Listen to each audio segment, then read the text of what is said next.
Welcome aboard Project Candor, where we look beyond the polish and brass of life and explore true stories that carry us through it.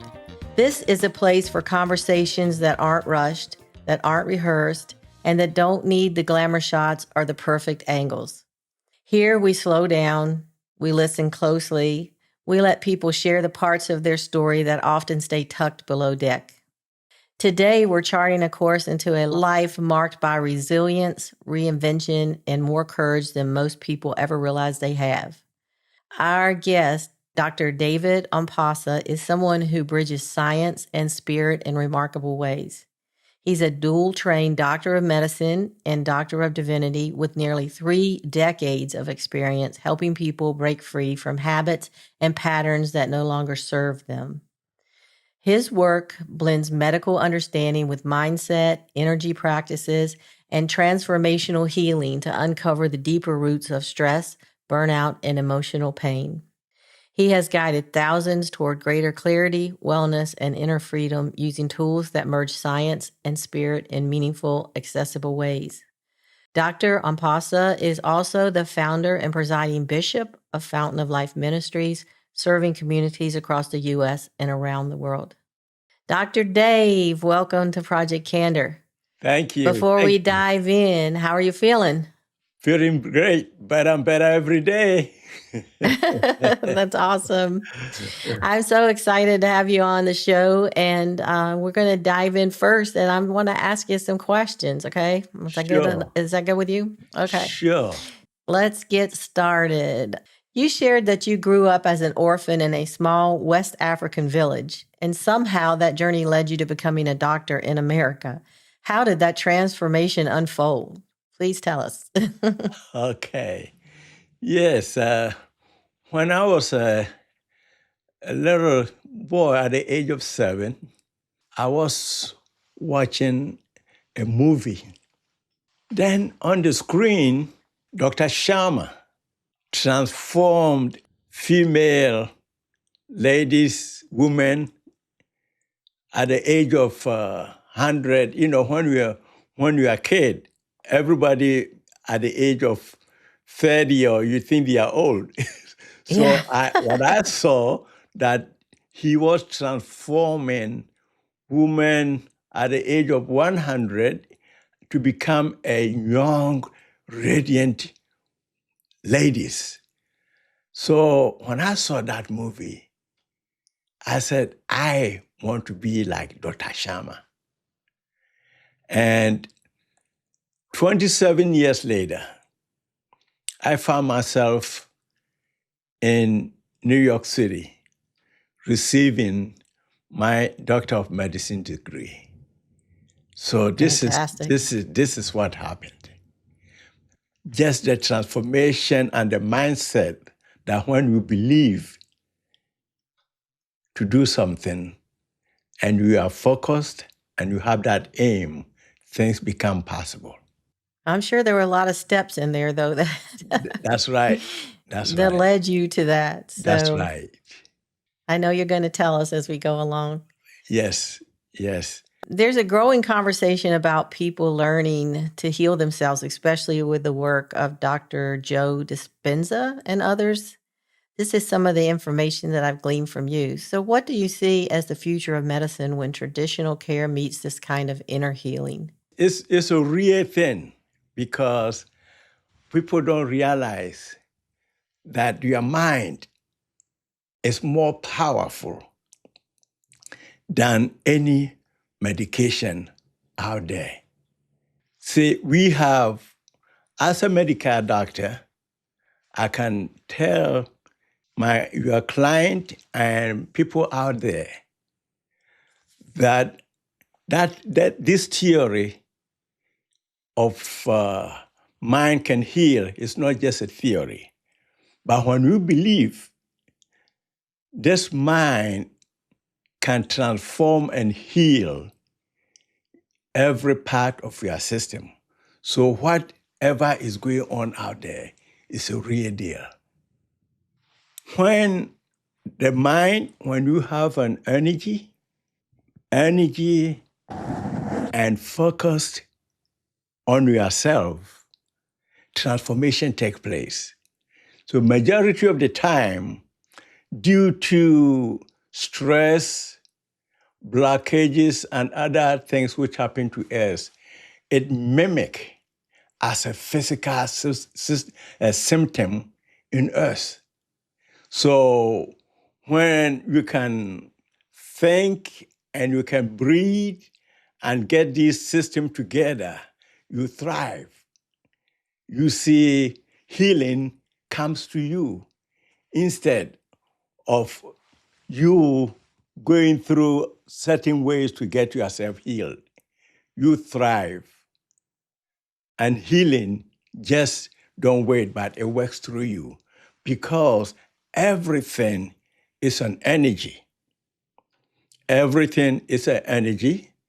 And I can make an example that resonance, like when you have a piano in a room and you hit the G key and you have a string instrument in that vicinity, that like a guitar, that guitar will also resonate, will vibrate the same G key that you hit on the piano. So I should have been staging this when I got a rolling keyboard over here and I got a bass guitar over there in that corner that I play. So I wish I'd known that. Yeah. What do you mean? I don't get it. It's electric. So how do I make that resonate? Once they are tuned, you see, everything in this universe is a resonance, it's a vibration. So even to do healing, spiritual healing, quantum healing, Reiki healing, whatever the energy level have to be the same.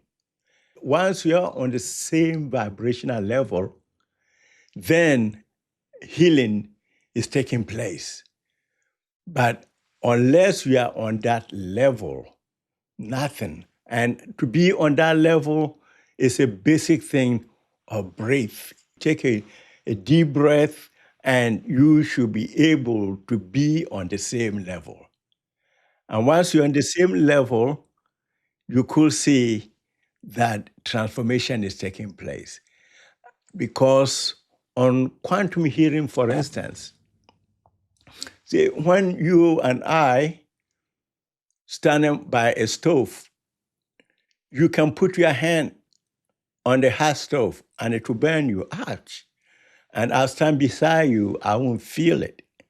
But irrespective to how far you are in this world, because we are one accord, I could stretch my hand and be on the same level and you get healed instantaneously. That's exciting to think about, but I'd like to see that happen. I can't even fathom that could happen. Yes, I have a couple of testimonies about this thing happening. People, sometimes they did not believe. So they say, oh, when you started, I never thought I was going to get better, and they got better. Wow. Well, you have a calming voice anyway, and it's kind of like that would help soothe somebody and get them to heal.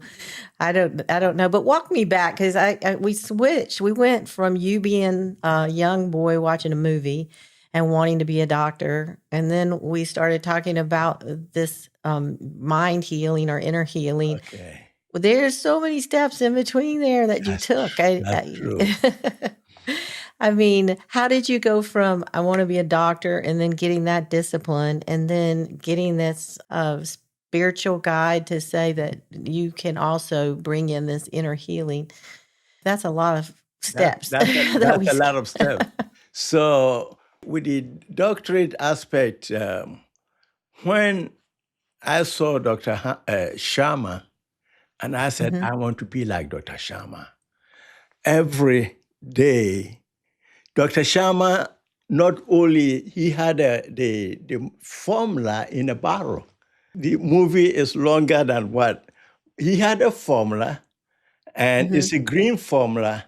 And once he gave it to the woman, and they go through a process, It's something like it was like a CAT scan, or I was young, I didn't know the name, but I know you put them through a tunnel. It's like a cascade that they go through, and by the time they come up on the other side, and then he break whatever he put on them, they become vibrant. I mean, beautiful women. And I said, wow. So they had some bad guys who wanted to get the formula from Dr. Sharma. And they were using bulldozer and trying to get the formula from him. And apparently they tried, and once they wanted to get him, the barrel fell, and the bulldozer passed on the barrel, and it broke. So they never had the opportunity to get the formula from Dr. Sharma. Then I was going to go to a riverside to fetch water, because our place, there was no running water. You have to go to the river with a bucket to get some water. And then once I was going, I found money on the floor, on the ground, and I decided I'm going to use this money to build something like Dr. Sharma. I gave it to my mom. I gave it to my mom, and when I finished high school, I left the village, middle school. I left the village and came to the city, Accra. That is when I got involved. I intended to come to the United States. I became part of the Voice of America and went to the embassy all the time to make sure that I know what U.S. was. And the only city that I knew was New York. That when I was in Ghana, I said, I'm going to go to New York. And I read everything about New York City. I learned the money, the money, the dime, nickels, and all those currencies. The quarters, I got to learn all those things. But I had the opportunity to be with the American Embassy, the Voice of America, where they have something like information service. And that's how I was able to go through the process and find a school with the help of the embassy and to come to New York. Now, when I was coming, because I knew New York City, how the taxi drivers charges, and sometimes they rip you off and whatnot. So when I got to JFK, I did not take a taxi. I took a bus from JFK to downtown Manhattan, 48th Street, Hotel Empire. And when I get to Hotel Empire on 8th Avenue, I have read and I know all the road map in New York City. So I drag my bag to that Hotel Empire on 59th Street on Broadway. So that's how I knew the city. Okay. That's ingenious. That's a good way to do it. I wouldn't even suspect that, but I bet the bus ride, knowing New York, was pretty long. Yes. Even though it probably wasn't that many miles. Yes.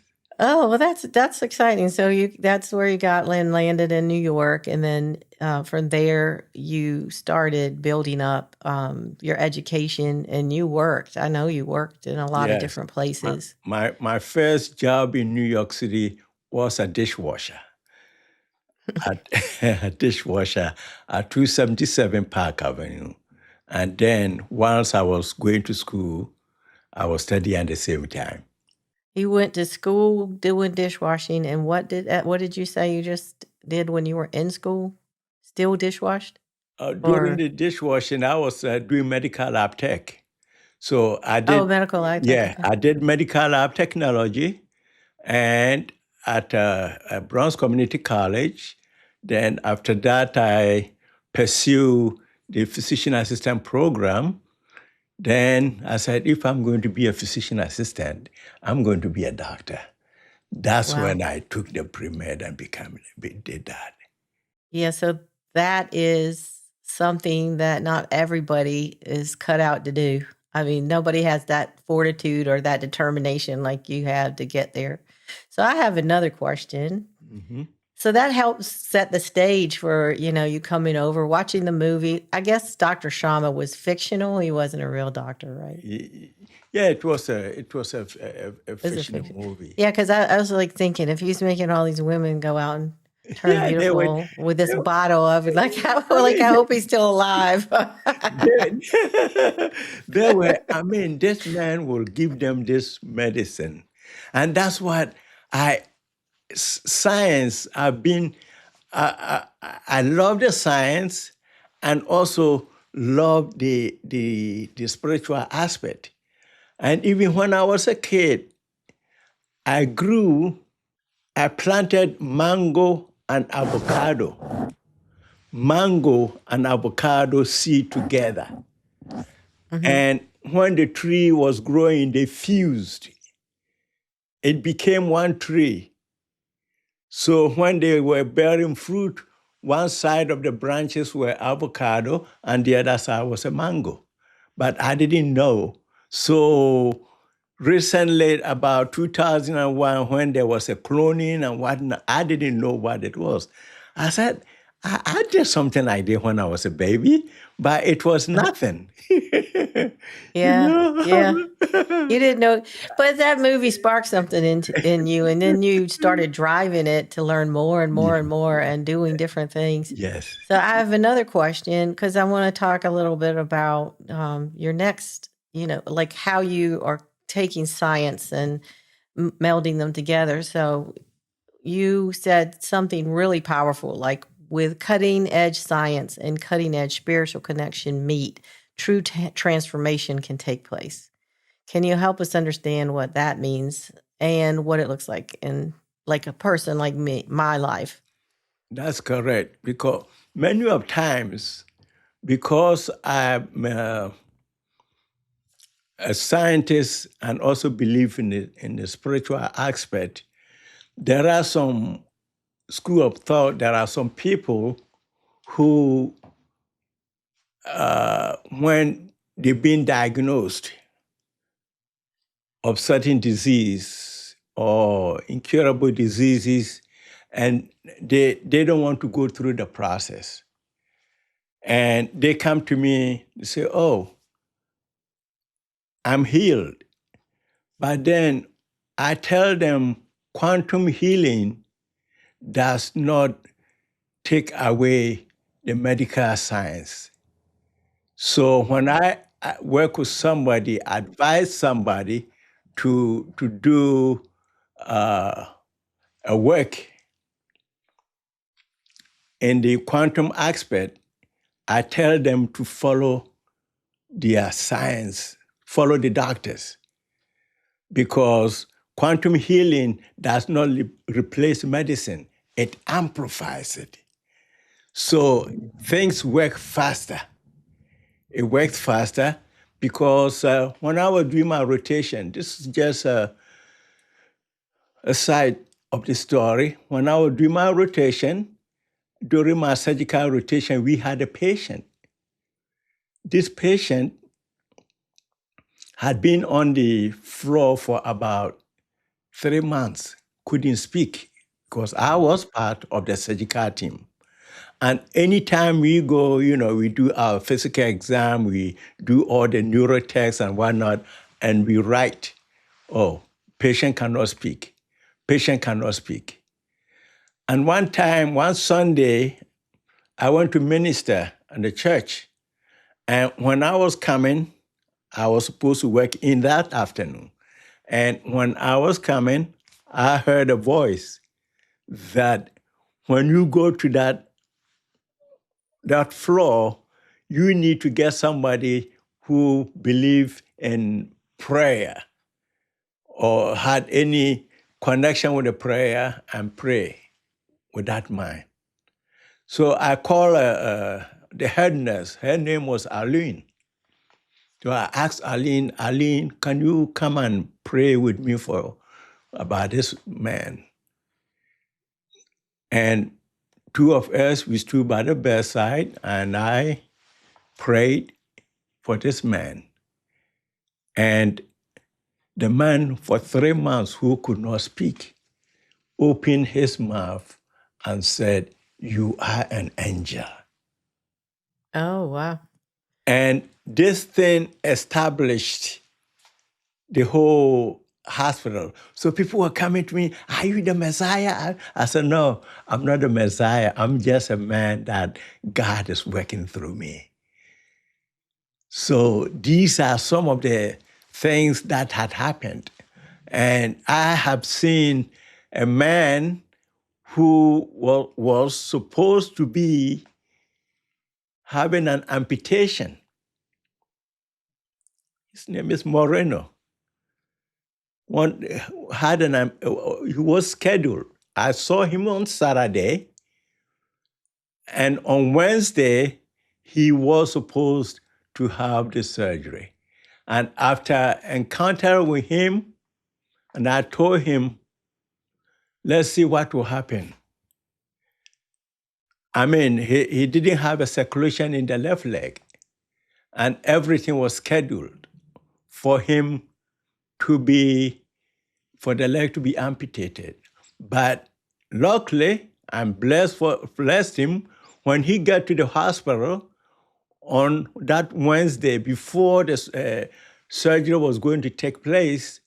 They have to do another examination, pre-op exam.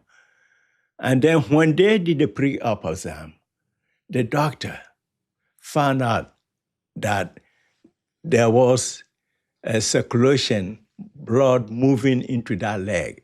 So they have to do a Doppler study to make sure that what they were seeing was correct. And Oh, so he did not get amputated. no, he did not. So the doctor, after they did that, he came back, he said, "Moreno, I have a good news for you.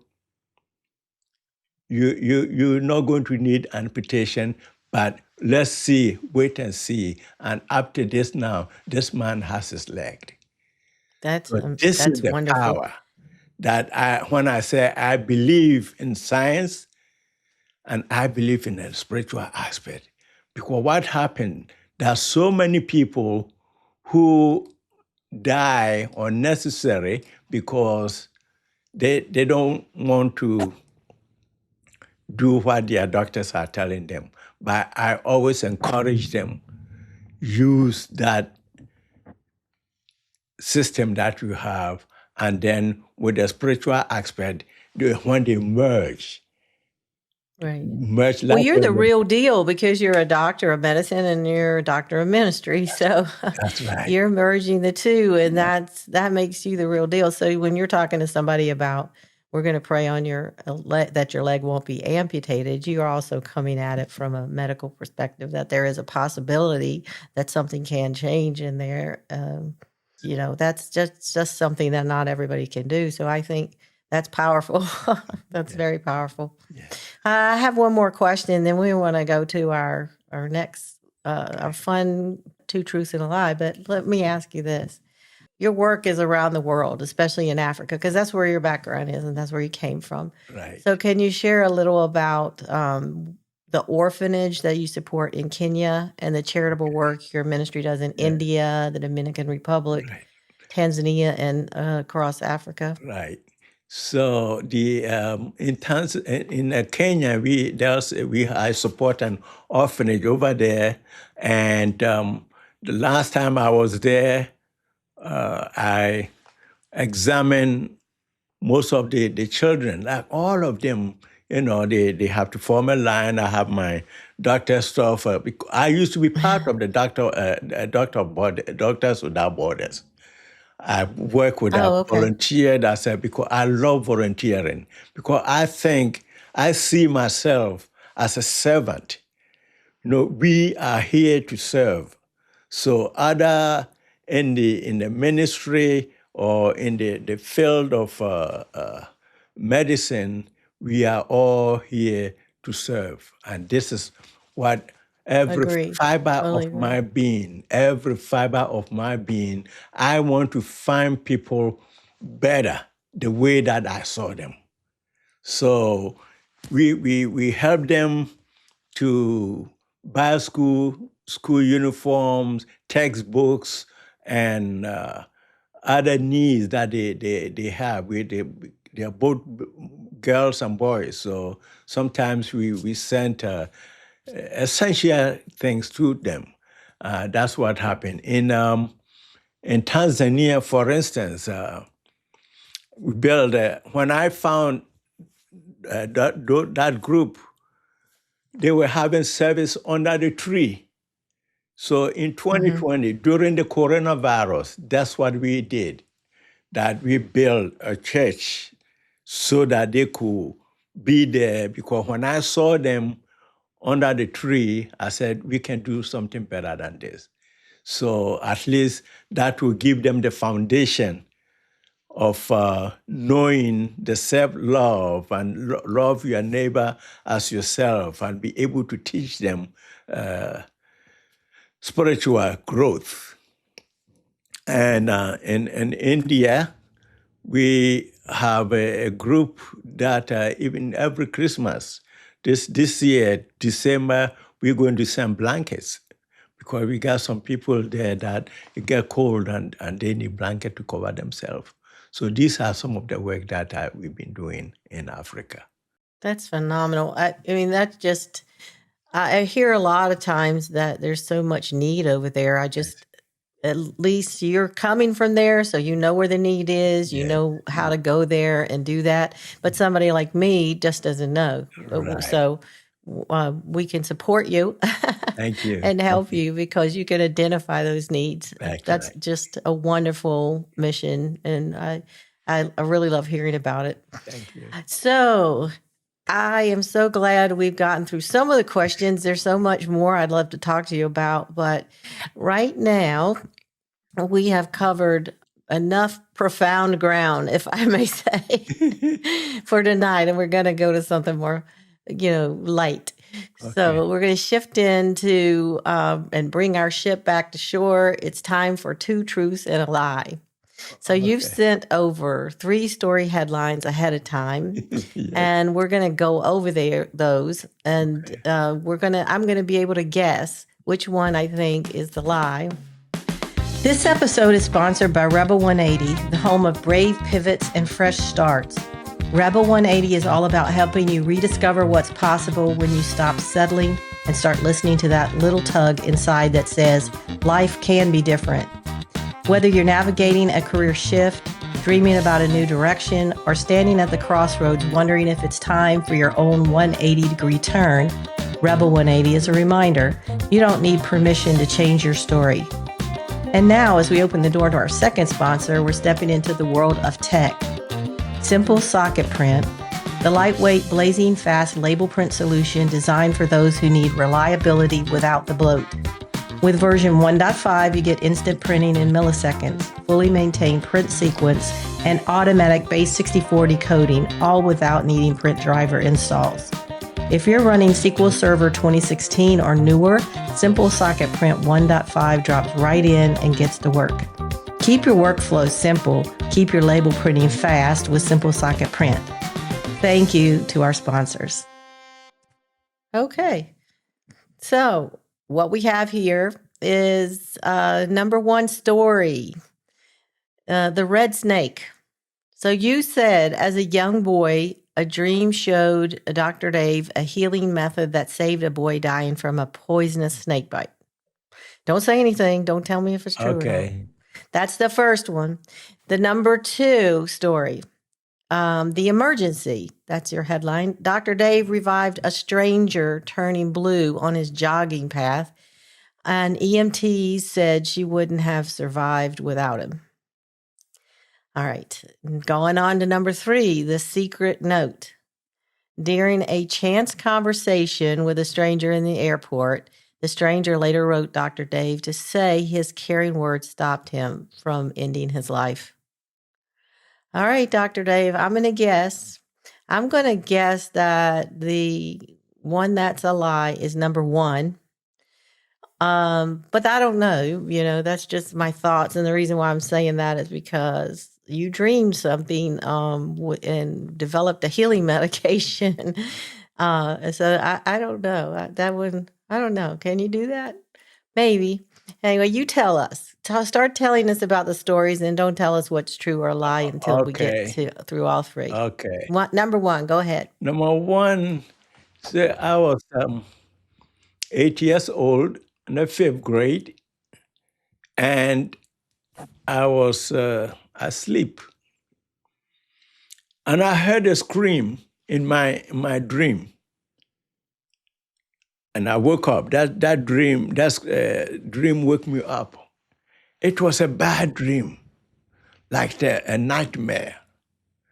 The dream was I saw one of the student, a friend, he's in the same grade, that he'd been bitten by a poisonous snake. So the next day when I went to school, I told the whole class, and the teacher that last night when I had a dream, Aborto, the name of the student is Aborto. Aborto was bitten by a snake. So they all started laughing. They started laughing at me like making a mockery out of me. So, and during the recess in the afternoon, we went to the soccer field back of the school. And by 3 p.m., we heard a loud scream. Somebody yelling, they said, Aborto had been bitten by a snake. Oh, no. So now there's a hospital at a clinic on top, about maybe half a mile from the school. So they took Aborto there. And because it was a poisonous snake, you have to keep him. Aborto was in big agony, screaming and yelling and whatnot. Now it became a talk of the town. Like yesterday, Dave dreamt and then about this in the village. You know how it goes. Then the next night, when I fell asleep, I saw something like a hand picking some leaves, and they were pounding it with a stone like a mortar, making a paste out of that. They mixed it with water, pounded it more, and then they put it on Aborto's leg. That was where he was bitten by a snake. And I woke up. I said, oh. And I went back to school, and I told the teacher that last night I saw, this is the dream that I saw, that this leaf is called neem tree. It has a yellow flowers and whatnot. And I saw a hand which was pounding, and they made a paste out of that and put it on Aborto's leg. And so maybe, I don't know. So the teacher said, well, give it a try. Yeah, the teacher said, let's give it a try because he is in an agony. Nothing is working. So they knew because it's part of the leaf, the tree that grows in the, it wasn't a scarce leaves you can find. So they did it. They put it in Aborto's leg, and behold, in 2 days, 3 days, the healing, the swelling subsided, and Aborto get better in 3 days. That's the Oh, that's story. all right. So that's an extraordinary story. I still stick to that one's not true. I don't know. Okay. Go to the next one with emergency. You were out jogging, Yeah. and what happened? One early morning, I was usually I do 5 miles a day every morning, and Still, you still are doing that? You've done it every yeah, day for how and long? today I even did it today. I never stop. Wow. Sometimes people tell me you need to stop. You can. You need, but I know my body. So sometimes when I feel like I'm not going, I put in 2 days. I don't go, but it's not more than 3 days. Something that Well, okay. if, if I don't do that, it look like I'm missing something.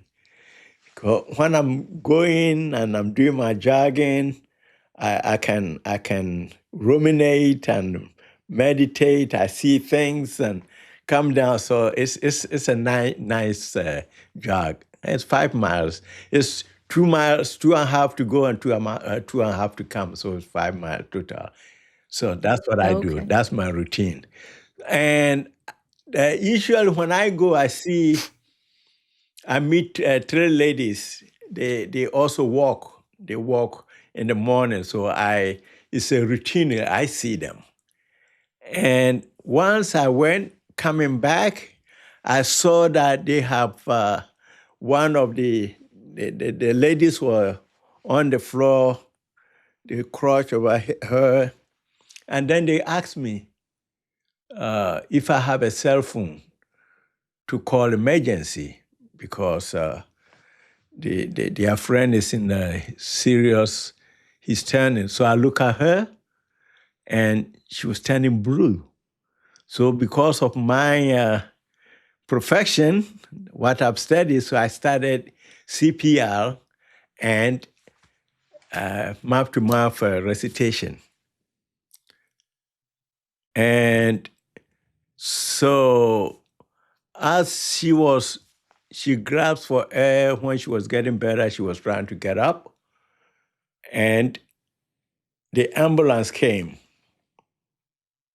and she took a deep breath, sat down. So the ambulance took over and they told me, But you had given her CPR and mouth to yeah, mouth? I did give her CPR, Oh, mouth to okay. mouth resuscitation. Yeah, that's what I did. So when the ambulance came, he said, "Good job, fellow. He couldn't have done this without you. He almost, if you have not done this, good job, fellow. I don't think he would have made it without you." Oh, So they took over and that's a good they thing. took the lady to the hospital. It's a good thing that you were there for That's sure. right. Yes.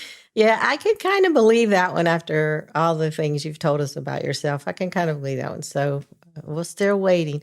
And number 3, let's go to the secret note because this one sounds very interesting. You Okay. were in an airport. Yeah, the secret note. I was sitting at the crowded airport, waiting in the waiting room.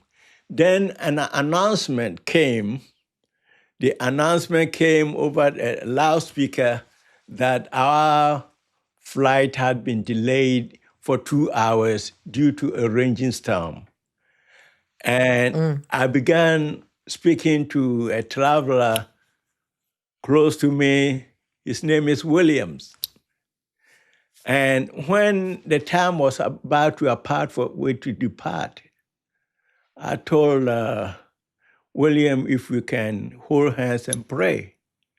So we prayed, and he went his way, took his flight. I took my flight, and the next day I received an email from Williams with an attachment thanking me. Said, "I thank you. Thank you for the words of encouragement. You saved my life." This was a suicide note. I was at the urge of committing suicide. So I thank you. You Wow. are my angel. This is what I do You've from been William. So, wow, you've been an angel a lot of times. That's a wonderful thing. so So this person in the airport, so I guess you exchanged emails and yeah, we everything exchange because you hit contact. it off and Mhm. okay. Yeah, so that is a story I've never heard before. Okay. All right. So now we're getting to the part where you have to tell us, did I get it right or did I get it wrong? Which one is the lie? I have to tell you now. Yeah, you don't want to tell? The one, which one did you say is right? I said number one was a lie. Number one is not a lie, it's a true story. Oh, Yes. okay. Yeah. Number one is How it's about a true story. number two? Number two is that's the emergency. The emergency is a liar. What? Yes. You didn't rescue somebody? Nope. Oh, well, see, that would go along with who you are. You're a doctor. You're a jogger. That's what it is. That's why I said, don't, Why you think it's don't funny judge the book by the fooling color. me? Okay. Yeah. And the secret note, well, I'm glad to know that that was a true story that and was a that you true have story. actually saved this person's life. Yes. That's wonderful. That was a true Well, story, and we've been friends since. And when I shared this testimony in the podium, people were like, and I said, yes. I showed them this is it. So what happened is, you see, we do not meet by coincidence.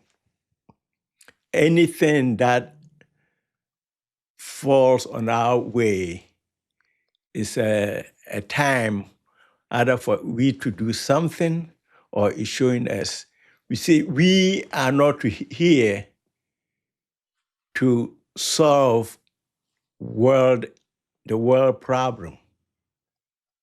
right. We are here to embed ourselves and Yeah, we're here to connect with each other and right, take care of each other and serve each other. right. And I really feel that's true. we are here to immerse ourselves in the mystery.